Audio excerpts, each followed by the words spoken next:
Johnny Trekkie here. This time I'm in Seattle, Washington for some work and some play. Seattle is one of the greatest food cities in America.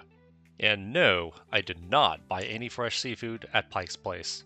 I'm here to eat, not cook seafood in my hotel room. Here are the 9 best places I ate at. These are in no particular order or ranking. I'll start with Luke's Lobster. In my 40 plus years of eating, this is the best warm buttered lobster roll on the West Coast.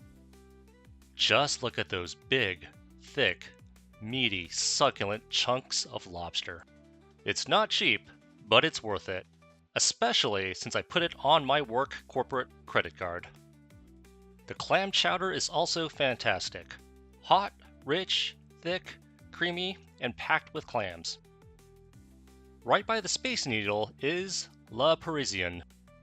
This French bakery is filled with beautiful, tempting, and seductive pastries and decadent desserts.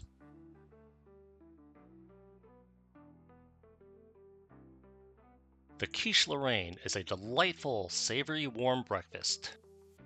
The smoked salmon quiche is also a great decision. The winner is the signature Tarte Citron, which was sweet, fragrant, and delicious. A perfect dessert.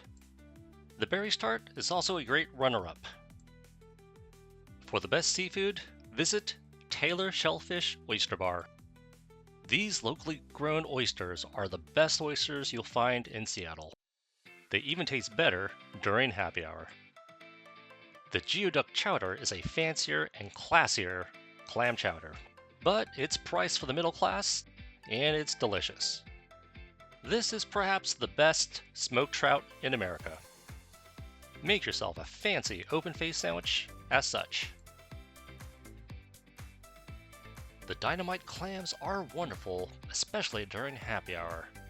And be sure to get those hot, savory, buttery broiled oysters. So good.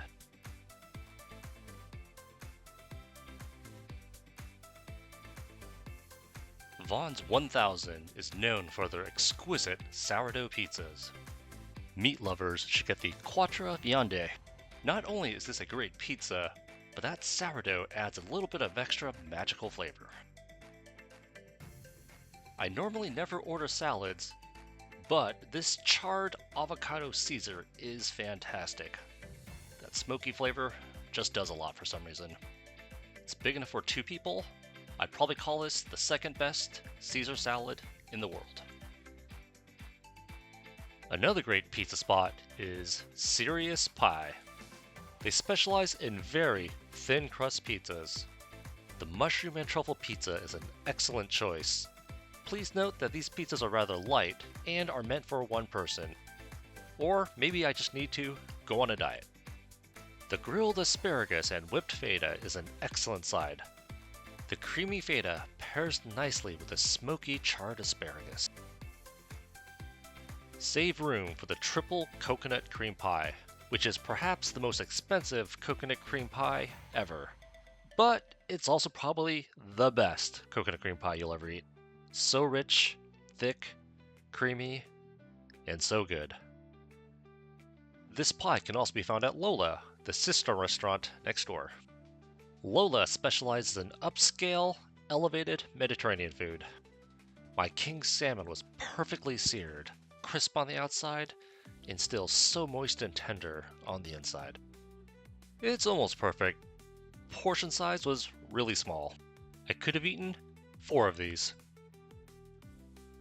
The salmon kebabs and the lamb chops are also great picks.